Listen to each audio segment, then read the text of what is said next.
Zara, Berkshire, H&M. These are all examples of fast fashion brands. Are you wearing any of their pieces? Do you know their consequence? I've definitely worn some clothes from these brands before without really thinking about it. While buying clothes, mostly everyone feeds into fast fashion. It's pretty hard not to. Most of us don't check where our clothes come from, how they're made, and what they're made of. We don't always think about the effect buying these clothes has on the earth. For example, did you know that the number one polluter of fresh water on the planet is the textile industry? I'm sure we've all heard of the term fast fashion, but you might not know all the details. So, what exactly is fast fashion? The term fast fashion is used to describe the clothing industry business model of replicating recent high-end fashion designs and catwalk trends, mass producing them at low cost, and while demand is highest, quickly bringing them to retail stores. It is fast because the changes in fashion are fast, the production rate is fast, delivery is fast, and the clothes are worn only a few times before they are thrown out. The reason fast fashion is so popular is really because of how quickly consumable and easily disposable clothes are. In the beginning, consumers were excited about having more clothes at lower costs, and they didn't know the downside of this quick consumption. Now, this might pose the question, how are our clothes made? Clothes that are a part of the fast fashion industry come from sweatshops. A sweatshop is a workplace where workers are employed under unhealthy or oppressive conditions and at low wages. They are defined by the US Department of Labor as factories that violate at least two labor laws, like child labor, unfair wages, and unfair working hours.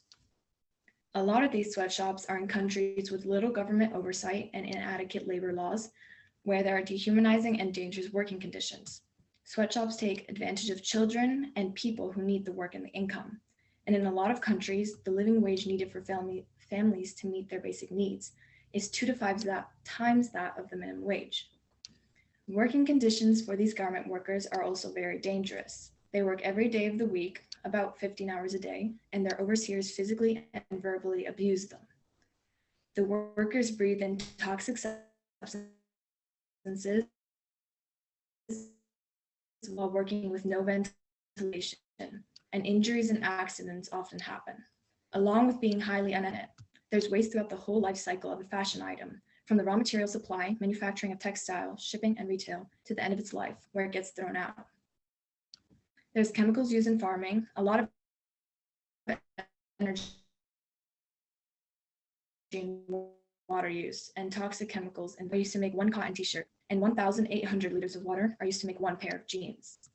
1.3 trillion gallons of water are used to dye synthetic fabrics and cotton each year, and there are many different chemicals used in the dyeing process.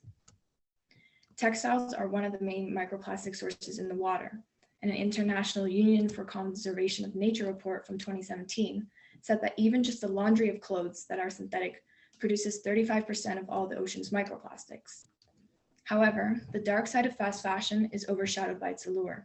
The fast fashion industry has been made much more appealing by social media. Due to social media platforms and their influencers, fast fashion companies gain more attention. After buying clothes, influencers often make shopping hauls and sponsored posts to show off how much stuff they bought for not a lot of money. People watching these videos and posts either want or feel pressured to keep up with trends, and with trends cycling through quicker and quicker, the easiest way to do that is through fast fashion. There's this idea that someone has to wear something new every day and have it be visible to their friends. Even in middle school, my own friends sort of demonized wearing the same outfit twice to school. However, I do believe that we can use social media to turn the tide and call attention to sustainability.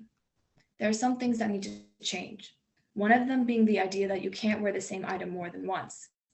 The cultural value of constant newness helps keep fast fashion going. For fast fashion to stop, it has to ultimately stop being cool. Now, what are some things we can do to help against fast fashion? We can raise awareness, get people to know what's happening, let our voices be heard. And when you buy clothes, you can think if the garment has longevity and will retain its value for a long time. You should always make good use of what you buy and avoid disposability. You should buy clothes that you can get a lot of use out of.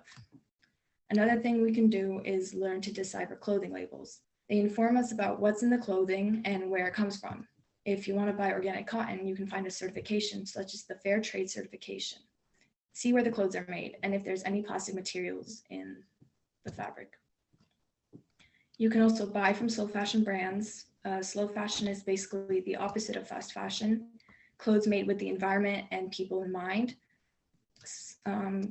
Slow fashion brands are usually a bit more expensive though, but if you have the money, you should definitely go for that. We can push for alternative, organic, and ethical materials to make clothes. In the clothing industry, sustainable materials exist and they impact consumer and environmental health less. Materials such as tencel, which is made from forests that are managed sustainably.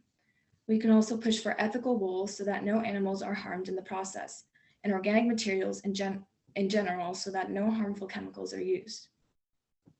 We can recycle and donate our clothes, give our garments another life where they can be made into something else, or so that other people can wear them. You can also shop secondhand at thrift stores. We can increase corporate and consumer responsibility. When it comes to business, consumer demand drives everything.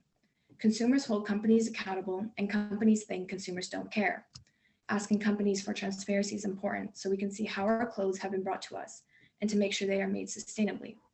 We can also ask for resale programs so that when we're done with an article of clothing, we could send it back and they will resell it for you so it limits waste. While we can all do our part in helping to advocate for a more sustainable fashion industry, a large part of the blame falls on large corporations who take part in fast fashion. It may be difficult for some people to stop buying from fast fashion shops due to issues with money and availability.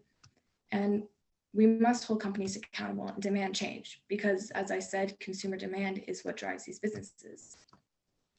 Doing these things creates a closed loop system where products are reused, reborn, and recycled continually. Ideally, nothing should get thrown out. According to the EPA, the average person annually throws out around 81 pounds of clothes, most of which could be reused and for a profit too. We can all do our part as people to help make the world a better place, but we have to do it together. For the sake of the environment and everyone on Earth, we can take steps to help, start looking at where our clothes are from, think if we should really buy and need this article of clothing. Think about the consequence of each choice, even if it doesn't outright affect you. Thank you.